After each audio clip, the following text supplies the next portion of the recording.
भक्ति काल। आज हम करने जा रहे हैं भक्ति काल के प्रश्न की शुरुआत। आदिकाल के प्रश्न हम लास्ट क्लास में कर चुके हैं, तो आज हम भक्ति काल के प्रश्न की शुरुआत करने जा रहे हैं। भक्ति आंदोलन। पहला प्रश्न है, भक्ति आंदोलन के उदय के बारे में निम्नलिखित में से कौन सा कथन सही नहीं है? ग्रियर्सन के अनुसार भक्ति आंदोलन विदेशी वस्तु है जिसके बारे में हर भारतीय को ज्ञान है। बी, रामचंद्र शुक्ल के अनुसार भक्ति आंदोलन बाहरी आक्रमण की प्रक्रिया है। थर्ड, हजारी प्रसाद द्विवेदी के अनुसार भक्ति आंदोलन भारतीय चिंतन धारा का स्वाभाविक विकास है। ऑप्शन डी, मैनेजर पांडे के अनुसार भक्ति आंदोलन जन संस्कृति का आंदोलन है। तो इन चारों ऑप्शन में से जो गलत है वो है हमारा ऑप्शन ए, क्योंकि ग्रियर्सन के अनुसार भक्ति आंदोलन विदेशी वस्तु जिसके बारे में हर भारतीय को ज्ञान है, ये गलत है। बल्कि ग्रियर्सन के अनुसार है बिजली की कौंध की तरह। भक्ति आंदोलन एक बिजली की कौंध की तरह है, ये ग्रियर्सन का कथन है। ग्रियर्सन का कथन है कि भक्ति आंदोलन एक बिजली की कौंध की तरह है। बाकी तीनों ऑप्शन हमारे ठीक है। रामचंद्र शुक्ल के अनुसार भक्ति आंदोलन बाहरी आक्रमण की प्रक्रिया है, यह भी ठीक है। हजारी प्रसाद द्विवेदी भक्ति आंदोलन का भारतीय चिंतन धारा का स्वाभाविक विकास मानते हैं, ये भी ठीक है। मैनेजर पांडे के अनुसार भक्ति आंदोलन जन संस्कृति का आंदोलन है, ये भी ठीक है।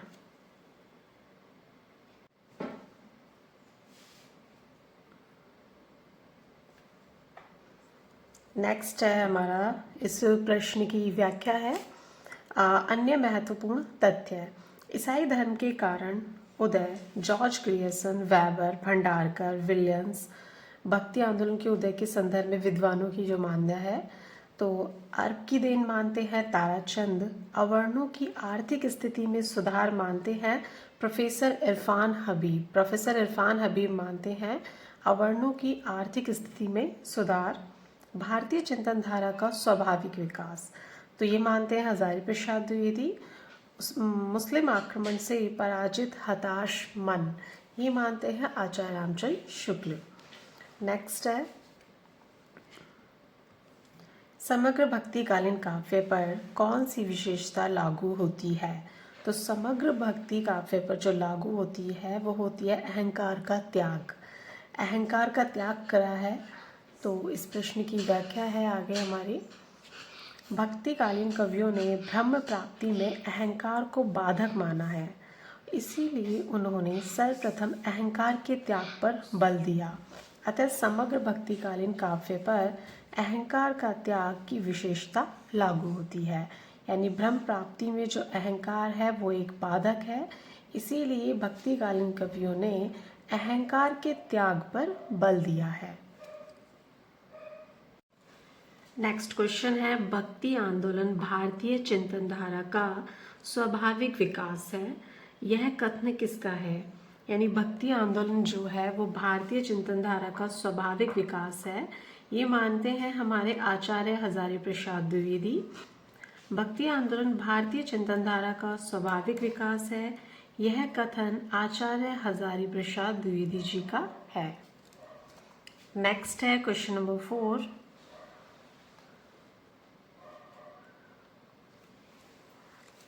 सूची 1 का मिलान सूची 2 से कीजिए और दिए गए कूट से सही उत्तर का चयन कीजिए।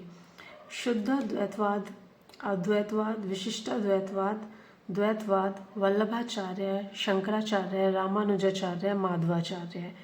इन्हें याद करने की एक ट्रिक है संप्रदाय और आचार्य को। इसमें है शुभ दाम दानी आशा विराम। शुभ दाम दानी आशा विराम। शुभ शुभ शुभ शुद्धाद्वैतवाद वल्लभाचार्य, आशा अद्वैतवाद शंकराचार्य, विराम विशिष्टाद्वैतवाद रामानुजाचार्य, द्वैतवाद माधवाचार्य, दाम दानी द्वैताद्वैतवाद निम्बकाचार्य। शुभ दाम दानी, शुभ दाम दानी आशा विराम।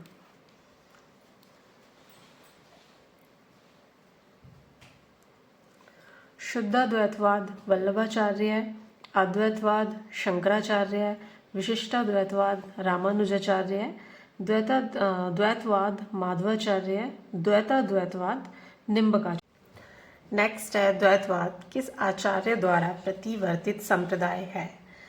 तो द्वैतवाद जो है वो है माधवाचार्य का, द्वैताद्वैतवाद निम्बकाचार्य।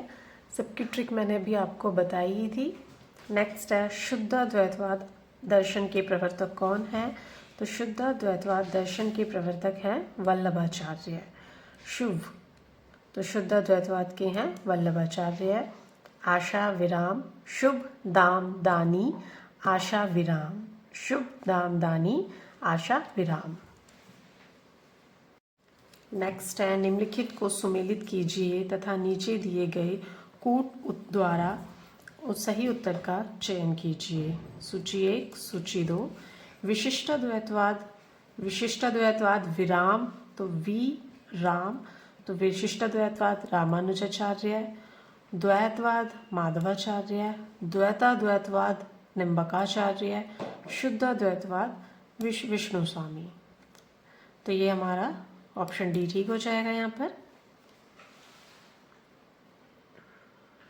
नेक्स्ट है निम्नलिखित दार्शनिक मतों को उनके प्रवर्तक आचार्यों के साथ सुमेलित कीजिए तथा सही कूट का चयन कीजिए। यह है दार्शनिक मत, यह है प्रवर्तक आचार्य।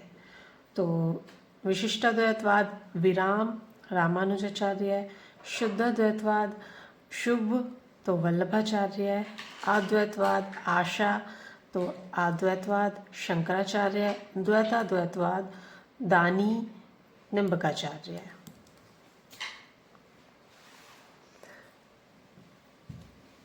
इनमें से कौन सा जोड़ा सही है? तो श्री संप्रदाय माधवाचार्य का है, रुद्र संप्रदाय विष्णु स्वामी, सनका आदि संप्रदाय श्री हितजी, राधा वल्लभ संप्रदाय निम्बकाचार्य। जो इसमें से जोड़ा सही है वो है ऑप्शन बी रुद्र संप्रदाय विष्णु स्वामी। विष्णु स्वामी का है रुद्र संप्रदाय, ये इसमें राइट है। नीचे 2 कथन दिए गए हैं। कथन 1 समर्पण सगुण भक्ति का मूल है। कथन 2 भक्ति आंदोलन एकमात्र अद्वैतवाद से प्रभावित है। उपयुक्त कथन के आलोक में निम्नलिखित में से सही विकल्प का चयन कीजिए।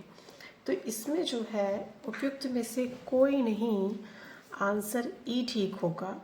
प्रश्न की व्याख्या देखते हैं। कथन 1 सही है क्योंकि समर्पण सगुण भक्ति का मूल है। वस्तुतः नवदा भक्ति में समर्पण भी एक भक्ति है। कथन 2 गलत है क्योंकि भक्ति आंदोलन केवल अद्वैतवाद से ही प्रभावित नहीं रहा। इससे विशिष्टाद्वैतवाद, पुष्टि मार्ग, द्वैताद्वैतवाद, द्वैतवाद, निर्गुण संतों के सिद्धांत भी मिलते हैं।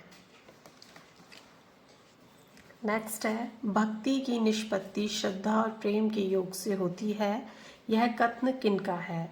तो भक्ति की निष्पत्ति श्रद्धा और प्रेम के योग से होती है, यह कथन है हमारा। इसमें 4 ऑप्शंस है, 4 रॉन्ग, 4 चारों रॉन्ग है। भक्ति की निष्पत्ति श्रद्धा और प्रेम के योग से होती है, यह कथन आचार्य रामचंद्र शुक्ल का है। शुक्ल जी की एक अन्य उक्ति है कि श्रद्धा और प्रेम के योग का नाम ही भक्ति है। तो श्रद्धा और प्रेम के योग का नाम ही भक्ति है, ये आचार्य रामचंद्र शुक्ल का कथन है और शुक्ल यहाँ ऑप्शन में कहीं भी नहीं है। नेक्स्ट देखते हैं ब्रह्म संप्रदाय के संस्थापक कौन है? तो ब्रह्म संप्रदाय के जो संस्थापक हैं वो हैं श्री माधवाचार्य। श्री माधवाचार्य ब्रह्म संप्रदाय के संस्थापक हैं।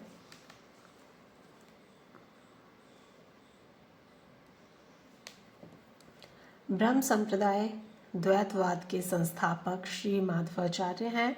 वस्तुतः इनके दार्शनिक मत का नाम द्वैतवाद तथा संप्रदाय का नाम ब्रह्म संप्रदाय है।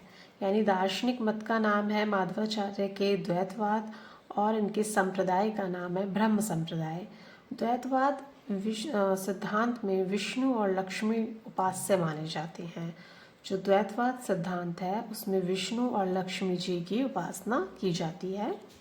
भक्तिकालीन आचार्य व संप्रदाय: रामानुजाचार्य श्री संप्रदाय, विष्णु स्वामी रुद्र संप्रदाय, निम्बार्काचार्य सनकादि संप्रदाय, रामानंद रामावत संप्रदाय, हरिदास सखी संप्रदाय, हरिदास टट्टी संप्रदाय।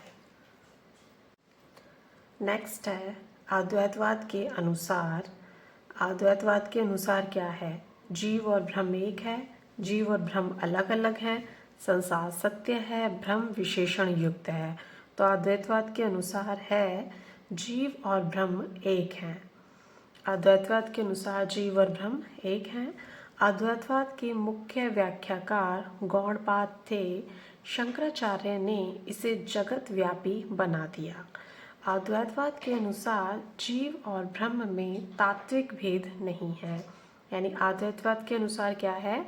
जो जीव और ब्रह्म है उसमें तात्विक भेद नहीं है। तो अद्वैतवाद के अनुसार जीव और ब्रह्म जो हैं वो एक ही हैं। नेक्स्ट है हमारा रामानुज के श्री संप्रदाय में किसकी उपासना होती है? तो रामानुज की श्री संप्रदाय में विष्णु जी की उपासना होती है। रामानुज जी की श्री संप्रदाय में भगवान विष्णु की उपासना की जाती है। श्री संप्रदाय वैष्णव धर्म के 4 संप्रदाय में से एक है। श्री संप्रदाय जो है वो वैष्णव धर्म के 4 संप्रदायों में से एक है। श्री संप्रदाय को रामानुज मत के नाम से भी जाना जाता है। जो श्री संप्रदाय है उसे रामानुज मत के नाम से भी जाना जाता है और श्री संप्रदाय में विष्णु जी की उपासना की जाती है। नेक्स्ट है हमारा गौड़ीय संप्रदाय के प्रवर्तक आचार्य थे। तो गौड़ीय संप्रदाय के जो प्रवर्तक आचार्य थे वो थे चैतन्य महाप्रभु। चैतन्य महाप्रभु गौड़ीय संप्रदाय के प्रवर्तक आचार्य थे। गौड़ीय संप्रदाय के प्रवर्तक चैतन्य महाप्रभु थे। इनका जन्म 1486 ईस्वी में बंगाल के नवद्वीप नामक स्थान पर हुआ था। इनका बचपन का नाम विशंभर, घर में निमाई नाम से पुकारा जाता था। रूप एवं सौंदर्य के कारण इन्हें गौर या गौरांग नाम से भी जाना जाता था। चैतन्य चरितामृत में विशंभर के संन्यास का वर्णन किया गया है। दीक्षा गुरु केशव भारती ने इनका नाम बदलकर कृष्ण चैतन्य रखा। कृष्ण चैतन्य नाम किसने रखा? इनके दीक्षा गुरु केशव भारती ने। दीक्षा गुरु केशव भारती ने चैतन्य महाप्रभु का जो है नाम बदल कर दिया कृष्ण चैतन्य। तो इनका जो बचपन का नाम है वो नाम है विशंभर और घर में इन्हें निमाई कहते थे। नेक्स्ट है महाराष्ट्र के भक्तों में किनका नाम सबसे पहले आता है? तो महाराष्ट्र के भक्तों में जो सबसे पहले नाम आता है वो नामदेव का आता है। नामदेव का नाम महाराष्ट्र के भक्तों में सबसे पहले आता है। उपयुक्त में से महाराष्ट्र के भक्तों में सबसे पहले नामदेव का नाम आता है। मराठी के अभंगों के अतिरिक्त इनकी हिंदी रचनाएं भी बहुतायत में मिलती हैं। आचार्य रामचंद्र शुक्ल ने संत नामदेव के महत्व को स्वीकार करते हुए कहा है, भक्ति के आंदोलन की जो लहर दक्षिण से आई उसी के उत्तर भारत की परिस्थितियों के अनुकूल हिंदू मुसलमान दोनों के लिए एक सामान्य भक्ति मार्ग की भावना कुछ लोगों में जगाई। हृदय पक्ष शून्य सामान्य अंतसाधना का मार्ग निकालने का प्रयत्न नाथपंथी कर चुके थे। यह हम कह चुके हैं कि पर रागात्मक तत्व से रहित साधना से ही मनुष्य की आत्मा तृप्त नहीं हो सकती। महाराष्ट्र देश के प्रसिद्ध भक्त नामदेव विक्रम संवत 1438 ने हिंदू मुस्लिम दोनों के लिए भक्ति का भी आभास दिया। इन्हें विठोबा खेचर का भक्त माना जाता है।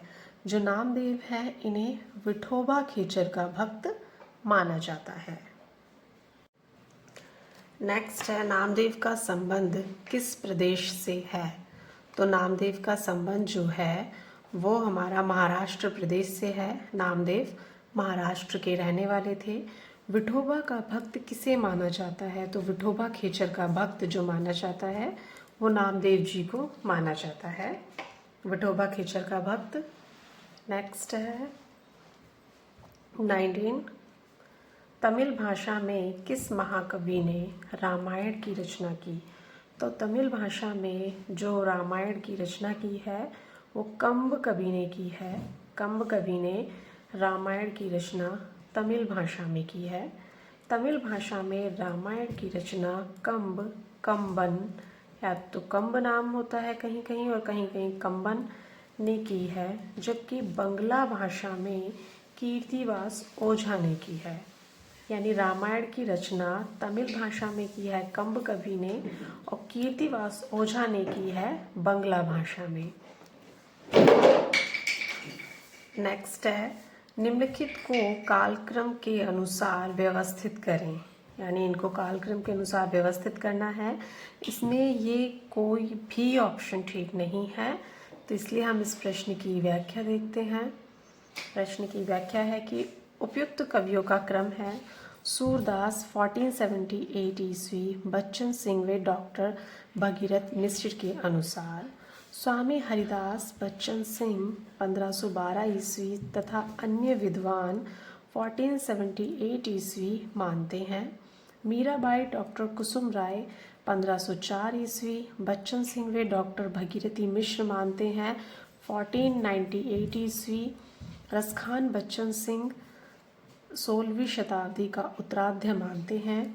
इस प्रकार उपयुक्त विकल्प त्रुटिपूर्ण होने के कारण उत्तर प्रदेश उच्चतर शिक्षा आयोग ने इस प्रश्न को मूल्यांकन से बाहर कर दिया।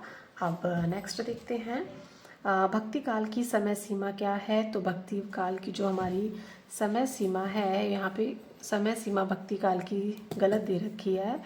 वैसे हमारी जो समय सीमा होती है वो होती है 1375 से लेकर 1700, 1700 से 1900, 1900 से आगे। तो जो भक्ति काल की समय सीमा होती है वो आती है 1375 से 1700। तो इसमें 1375 से 1700 कोई ऑप्शन में है ही नहीं। यहाँ 1375 है तो यहाँ पर रॉन्ग है, यहाँ 1700 है तो यहाँ रॉन्ग है। इनमें कोई भी ऑप्शन ठीक नहीं है।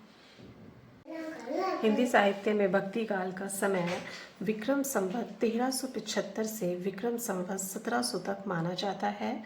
भक्ति काल को ज्ञानाश्रय शाखा, प्रेम आश्रय शाखा, कृष्णाश्रय शाखा, रामाश्रय शाखा में विभक्त किया जाता है। ज्ञानाश्रय शाखा के प्रमुख कवि थे कबीरदास, रैदास, मलूकदास।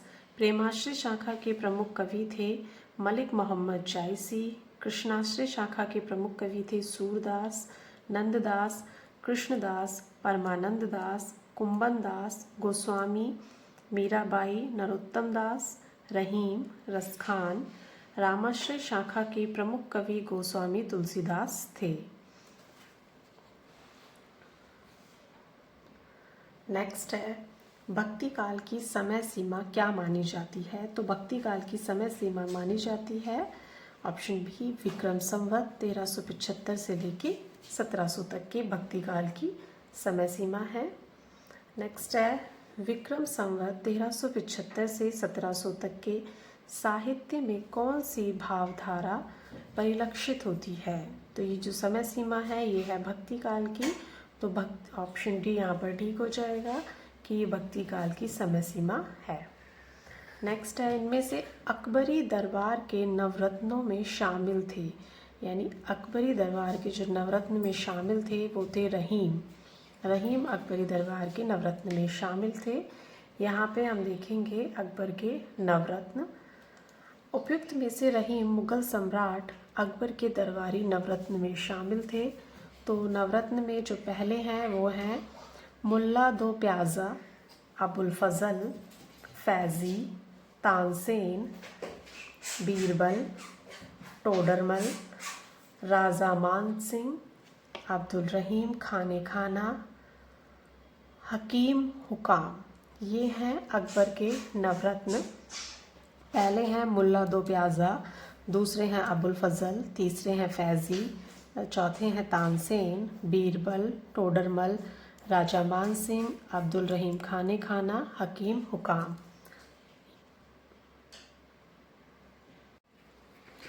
अकबर के दरबारी कवि।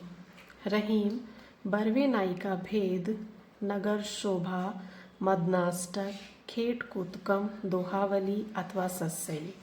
नरहरि बंदीजन, तो नरहरि बंदीजन की है रुक्मणी मंगल, कवित्त नीति, छप्य नीति। गंग की है चंद छंद वर्णन की महिमा। बीरबल की स्फुट रचनाएं, टोडरमल स्फुट रचनाएं, मनोहर कवि शत प्रश्नोत्तरी। नेक्स्ट है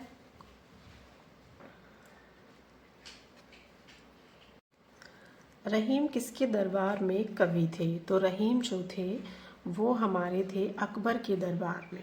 रहीम किसके दरबार में कवि थे। तो रहीम अकबर के दरबार में कवि थे। नेक्स्ट है कवित्य कहो दोहा कहो, तुल्य ना छप्पे छंद, बिरचो जहे बिचारी के, यह बखे रसकंद। यह काव्य पंक्तियाँ किसकी हैं। तो यह काव्य पंक्तियाँ रहीम की हैं। उपयुक्त काव्य पंक्तियाँ रहीम की हैं। यह बरवे नाई का भेद से लिया गया है। ये जो काव्य पंक्तियाँ हैं ये बरवे नाई का भेद से ली गई हैं और ये रहीम की हैं। भक्ति के श्रोता को दक्षिण से उत्तर भारत में प्रसारित होने के सिद्धांत का समर्थन करने वाले विद्वान, तो वो हैं आचार्य रामचंद्र शुक्ल। शुक्ल है इसका हमारा सही उत्तर। आगे इस प्रश्न की व्याख्या देखते हैं।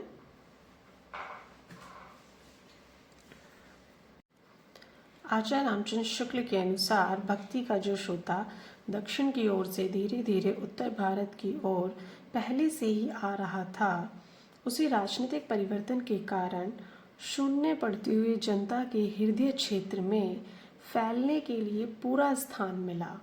शुक्ल जी की इस स्थापना का खंडन करते हुए हजारी प्रसाद द्विवेदी जी का कथन है कि नैतिक सांस्कृतिक जीविका और आध्यात्मिक संपन्नता का उद्घोष करने वाला भक्ति साहित्य हताश एवं पराजित जाति की संपत्ति नहीं है। अन्य महत्वपूर्ण तथ्य है ग्रियर्सन, वेबर, किथ, विलियम्स इत्यादि विदेशी विद्वानों के मत हैं कि भक्ति के उद्गम में ईसाइयों का प्रभाव है। आज इस मत को पर्याय अमान्य सिद्ध किया जा चुका है। यानी कि ग्रियर्सन, वेबर और किथ, विलियम्स जो ये मानते थे कि जो भक्ति आंदोलन का उद्गम है वो ईसाइयों का प्रभाव है। बाल गंगाधर तिलक, कृष्णा स्वामी अयंगर, डॉक्टर एच राय चौधरी, रामचंद्र शुक्ल, हजारी प्रसाद द्विवेदी आदि विद्वानों ने तथ्यात्मक साक्ष्यों और प्रबल तर्कों के सहारे ऐसी भ्रांत धारणाओं का खंडन करते हुए भक्ति का उद्गम प्राचीन भारतीय स्रोतों में सिद्ध किया है। कुछ लोगों ने तात्कालिक रूप में परिस्थितिगत प्रेरणा के रूप में मुस्लिम आक्रमण और राज्य स्थापना से भक्ति आंदोलन को जोड़ा है, जिसमें रामचंद्र शुक्ल प्रमुख हैं। नेक्स्ट है 28। हिंदी का भक्ति काल बाहरी आक्रमण की प्रतिक्रिया है। यह कथन निम्न में से किस विद्वान का है। बाहरी आक्रमण की जो प्रक्रिया है वो मानते हैं रामचंद्र शुक्ल। बाहरी आक्रमण की प्रक्रिया के कारण ग्रियर्सन, रामचंद्र शुक्ल और हजारी प्रसाद द्विवेदी भक्ति के उदय की व्याख्या 3 भिन्न भिन्न रूपों में करते हैं।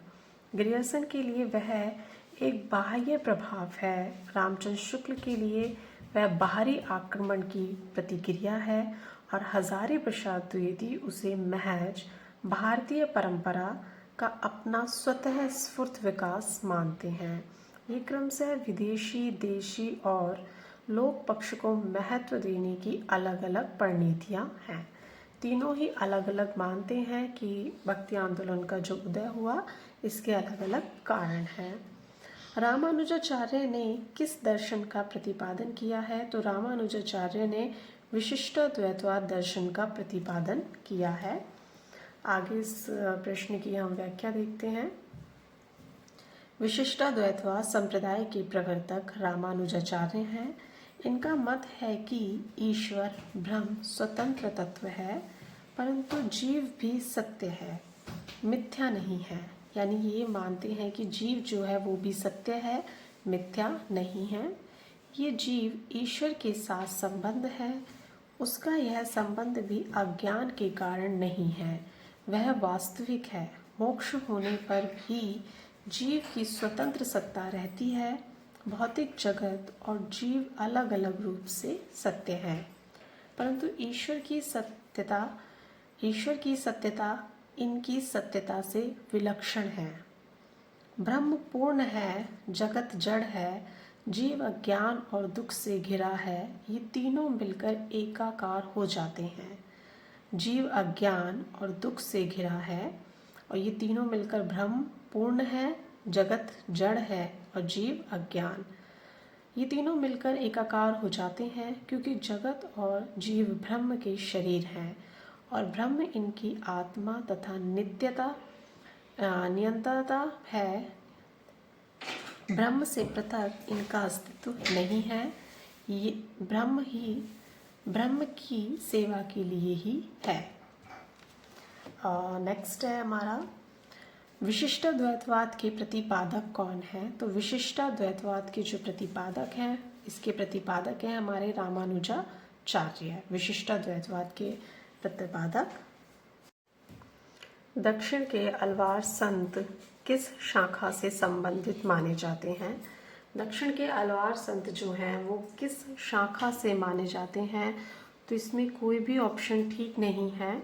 इस प्रश्न की हम व्याख्या देखते हैं। दक्षिण भारत के वैष्णव भक्तों को अलवार या आलवार कहते हैं। अलवारों ने कृष्ण और राम दोनों को आराधना का विषय बनाया था। यानी जो अलवार थे वैष्णव भक्त, उन्होंने कृष्ण और राम दोनों को ही आराधना का विषय बनाया था। तो अलवार भक्त या संत हैं मोइगे, पैलवार, नम्न, भक्तिसार, मधुर कवि, पैरो, विष्णु चरित, तोंडर, डिपोडी, भक्तिग्री रेडू, तिरुमंगे परकाल,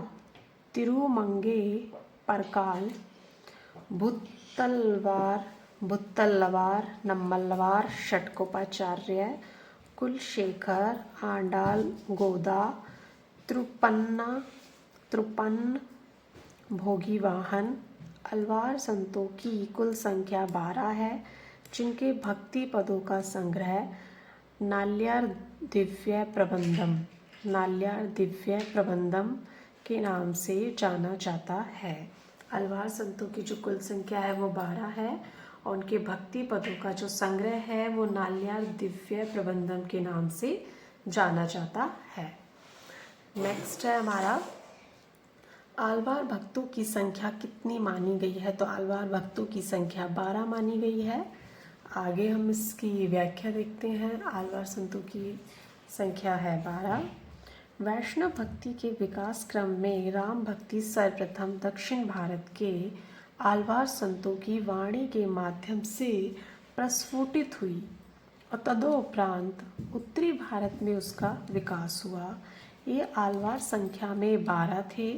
इनमें से षटकों अथवा नम या नम्मलवार राम की पादुका के अवतार माने जाते हैं। जो ये 12 अलवार संत हैं, इनमें जो षटकोप हैं जिनका नाम है नम या नम्मलवार, वो राम की पादुका के अवतार माने जाते हैं। सर्वप्रथम इनकी रचना तिरुवाइमोली में अन्य राम भक्ति का वर्णन मिलता है। इनकी अन्य 3 प्रसिद्ध रचनाएं हैं। तो अन्य 3 प्रसिद्ध जो रचनाएं हैं वो है त्रिवृत्तम, त्रिवर्ग शरीयेयम, पेरिय त्रिवंदना आदि।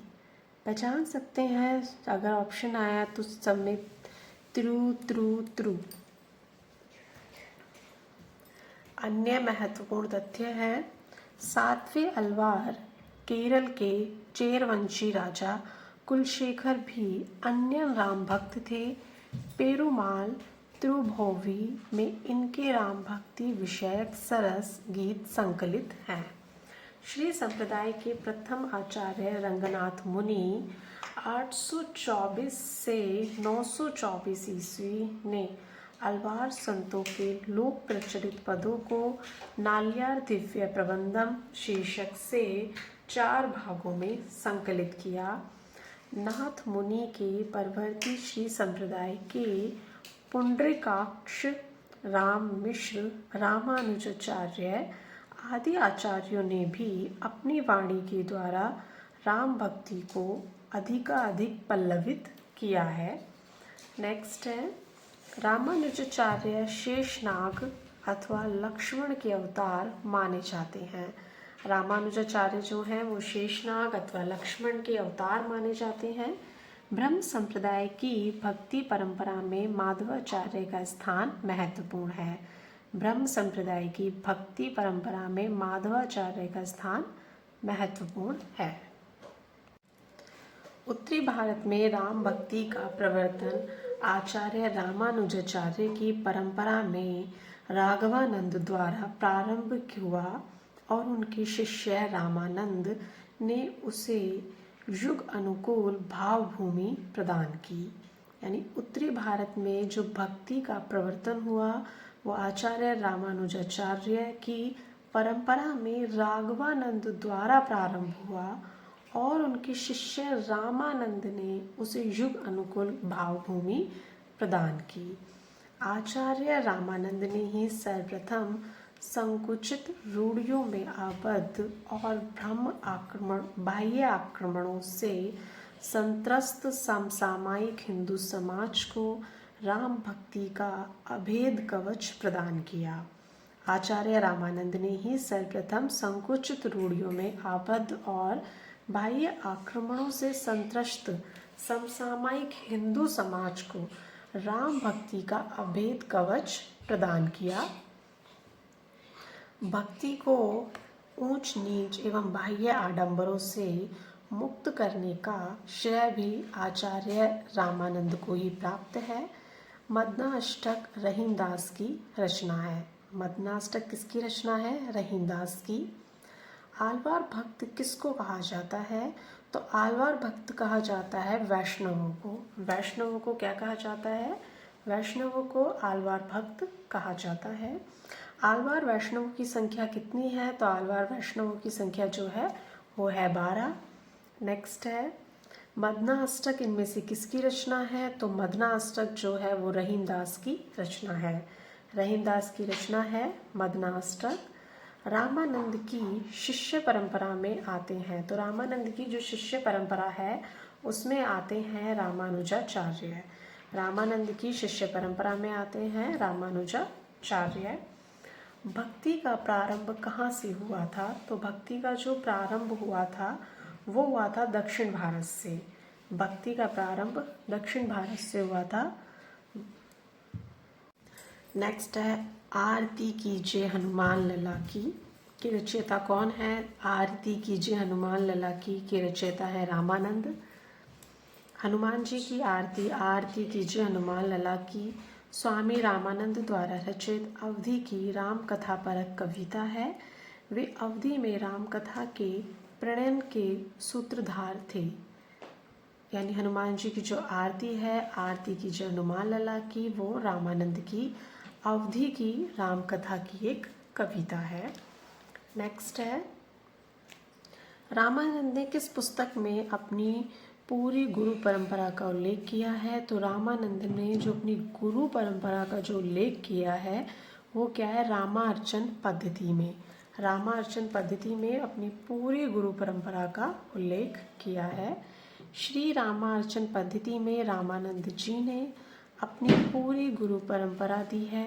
उनके अनुसार रामानुजाचार्य श्री रामानंद से 14 पीढ़ी ऊपर थे। रामानुजाचार्य के मतवालंबी होने पर भी अपनी उपासना पद्धति का उन्होंने विशेष रूप रखा।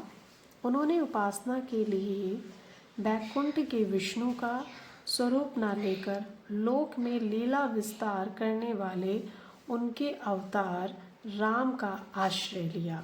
यानी बैकुंठ में विष्णु के अवतार का नहीं लिया उन्होंने राम की जो लोक में लीला करने वाले हैं उनका आश्रय लिया। नेक्स्ट है, गलता में रामानंद संप्रदाय की गद्दी किसने स्थापित की? तो गलता में रामानंद की जो गद्दी स्थापित की वो कृष्णदास पैहारी ने की। गलता में रामानंद की गद्दी जो है वो कृष्णदास पैहारी ने स्थापित की। व्याख्या है इसकी, गलता में रामानंद संप्रदाय की गद्दी कृष्णदास पैहारी ने स्थापित की। गलता राजस्थान प्रांत के जयपुर जिले में स्थित है। गलता को उत्तर भारत का तोत्रादि कहा जाता है। कृष्णदास पैहारी अनंतादास के शिष्य तथा रामाश्री भक्ति शाखा के कवि थे। गलता में पहले नाथपंथी योगियों का केंद्र था। तोत्रादि भारत के तमिलनाडु राज्य में स्थित है। तोत्रादि कहाँ है? तमिलनाडु की भारत का जो तमिलनाडु राज्य है वहाँ पर है। और जो रामानंद की जो गद्दी है वो कहाँ पर है? वो हमारी तोत्रादि में ही है। और ये किसने स्थापित की है? ये कृष्णदास पैहारी ने की है। नेक्स्ट है, निम्नलिखित में से कौन रामानंद की शिष्य परंपरा में नहीं है? नेक्स्ट है, निम्नलिखित में से कौन रामानंद की शिष्य परंपरा में नहीं है? तो रामानंद की शिष्य परंपरा में मलुकदास नहीं है। मलुकदास रामानंद की शिष्य परंपरा में नहीं है। आदि गुरु स्वामी रामानंद जी के 12 प्रमुख शिष्य थे। रामानंद जी के 12 प्रमुख शिष्य थे जो द्वादश महाभागवत के नाम से जाने जाते हैं। ये हैं अनंतानंद, सुखानंद, योगानंद, सुसुरानंद, ग्वालनंद, नरहरिया दास, भावानंद, कबीरदास, पीपा, रैदास, धन्ना, सेन। मलुकदास जी का जन्म वर्तमान कौशाम्बी के कड़ा ग्राम में हुआ था। ये स्वामी रामानंद के शिष्य में नहीं थे। इन्होंने ज्ञान बोध, रत्न खान, भक्ति विवेक आदि ग्रंथों की रचना की और इनकी प्रबंधात्मक काव्य रचना ध्रुवचरित है। जो हमारे हैं मलुकदास जी, मलुकदास जो हैं वो रामानंद की शिष्य परंपरा में नहीं हैं और ये स्वामी रामानंद के शिष्य नहीं थे। इन्होंने ज्ञान बोध, रत्न खान, भक्ति विवेक आदि ग्रंथों की रचना की और इनकी प्रबंधात्मक काव्य रचना जो है वो है ध्रुवचरित। निम्नलिखित में से कौन स्वामी रामानंद का शिष्य नहीं था? तो स्वामी रामानंद के जो 12 शिष्य हैं वो अभी हमने देखे थे। इसमें जो दे रखे हैं वो 12 के 12 शिष्य दे रखे हैं नहीं। उनमें से अब हम देखते हैं स्वामी रामानंद के 12 शिष्य माने जाते हैं जिसमें अनंतानंद, सुखानंद, रैदास, नरहरियानंद सभी हैं। उपयुक्त प्रश्न जो है वो त्रुटिपूर्ण है क्योंकि ये चारों ही रामानंद के शिष्य हैं। नेक्स्ट है हमारा, राघवानंद जी किस महान व्यक्ति के गुरु थे? तो राघवानंद जो हैं वो रामानंद के गुरु थे। रामानंद के गुरु ही तो थे राघवानंद, ठीक है। राघवानंद श्री संप्रदाय के प्रसिद्ध आचार्य और रामानंद के गुरु थे। रामानंद ने रामावत संप्रदाय का प्रवर्तन किया। इस संप्रदाय का मूल मंत्र राम सीताराम है। रामानंद के बारे में कुछ जानकारी। रामानंद नाबादास ने इनके शिष्यों की संख्या 12 बताई है। अनंतानंद, कबीर, सुखानंद, सुसुरानंद, पद्मावती, नरहरि, पीपा, भावानंद, रैदास, धन्ना, सेन, सुरसुरी। भक्तमाल में रामानंद के संदर्भ में लिखा है दशधा भक्ति के आगार। दशदा भक्ति के आगार, ये है भक्तमाल में रामानंद के संदर्भ में लिखा है। आरती कीजिए हनुमान लला की रामानंद द्वारा रचित है। जो रामानंद हैं उन्होंने रचना की है आरती कीजिए हनुमान लला की। नेक्स्ट है, भक्ति काल को हिंदी काव्य का स्वर्ण युग सर्वप्रथम किसने कहा? तो भक्ति काल को जो स्वर्ण युग कहा सर्वप्रथम वो ग्रियर्सन ने कहा। ग्रियर्सन ने ही भक्ति काल को सर्वप्रथम स्वर्ण युग कहा। भक्ति काल को हिंदी काव्य का स्वर्ण युग या स्वर्ण काल सर्वप्रथम जॉर्ज ग्रियर्सन ने कहा है। तो नेक्स्ट है, हिंदी साहित्य के किस काल को हिंदी साहित्य का स्वर्ण युग कहा जाता है? तो स्वर्ण युग कहा जाता है भक्ति काल को। और किसने कहा है स्वर्ण युग? तो ये ग्रियर्सन ने कहा है। भक्ति काल हिंदी काव्य का स्वर्ण युग है, यह किसका कथन है? तो भक्ति काल हिंदी काव्य का स्वर्ण युग है, ये जॉर्ज ग्रियर्सन का कथन है। जॉर्ज ग्रियर्सन ने कहा था। नेक्स्ट है, हिंदी के किस काल को स्वर्ण युग कहा जाता है? तो हिंदी के भक्ति काल को स्वर्ण युग कहा जाता है और इसे ग्रियर्सन ने कहा है। व्याख्या, हिंदी साहित्य में भक्ति काल को स्वर्ण युग या स्वर्ण काल माना जाता है और इस युग में ऐसे महान कवियों का जन्म हुआ जिन्होंने हिंदी साहित्य को एक गौरवशाली स्वरूप प्रदान किया। यद्यपि वे कवि भक्त थे, किंतु उस भक्ति काव्य में जीवनदायिनी शक्ति के साथ साथ काव्यात्मकता और सौंदर्य की भी महत्वपूर्ण रचना है। इस काल में कबीर, सूर, तुलसी, नायक, जायसी, नंददास, मीराबाई आदि अनेक महान विभूतियों का प्रादुर्भाव हुआ। भक्ति काल का नाम पूर्व मध्यकाल किस आचार्य ने दिया? तो भक्ति काल का जो नाम है वो किसने दिया? इसमें से कोई भी ऑप्शन ठीक नहीं है। व्याख्या देखते हैं। भक्ति काल का नाम पूर्व मध्यकाल आचार्य रामचंद्र शुक्ल ने दिया, जो डॉक्टर नगेंद्र से पहले के हैं और डॉक्टर नगेंद्र ने भी इसी नाम का प्रयोग किया। यानी भक्ति काल का जो पूर्व मध्यकाल नाम है वो आचार्य रामचंद्र शुक्ल ने दिया है और इसमें आचार्य रामचंद्र शुक्ल ऑप्शन में नहीं है। नेक्स्ट है हमारा, सही कालक्रम वाले वर्ग को चिन्हित कीजिए। तो सही कालक्रम वाला जो वर्ग है वो है हमारा ऑप्शन बी, कबीर, सूर, जायसी और तुलसी। अब इन सबको इनके काल के अनुसार देखते हैं। उपयुक्त कवियों के जन्म क्रम में विवाद है। कबीर 1398 ईस्वी में जन्म, लगभग सभी विद्वान सहमत हैं इससे। सूरदास 4078 ईस्वी, बच्चन सिंह व नगेंद्र द्वारा संपादित हिंदी साहित्य के इतिहास ग्रंथ के अनुसार। जायसी बच्चन सिंह 1464 ईस्वी, डॉक्टर भगीरथी मिश्र 1492 ईस्वी मानते हैं, जिस पर लगभग सभी विद्वान जो हैं वो लगभग सहमत हैं। तुलसीदास बच्चन सिंह मानते हैं 1537 ईस्वी, नगेंद्र संपादित इतिहास में 1532 ईस्वी और 1532 ईस्वी पर लगभग विद्वान जो है वो सहमत हैं कि 1500 ईस्वी है। नेक्स्ट है हमारा 252 वैष्णव की वार्ता की भाषा क्या है? 252 वैष्णव की वार्ता 252 वैष्णव की वार्ता की जो भाषा है वो है ब्रज भाषा। ब्रज भाषा में लिखी है 252 वैष्णवन की वार्ता। इसकी व्याख्या देखते हैं अब हम। 252 वैष्णवन की वार्ता गोस्वामी गोकुलनाथ द्वारा रचित ब्रज भाषा का ग्रंथ है, जिसमें पुष्टि मार्गी कवियों व अष्टछाप के कवियों का जीवन व्रत भी मिलता है।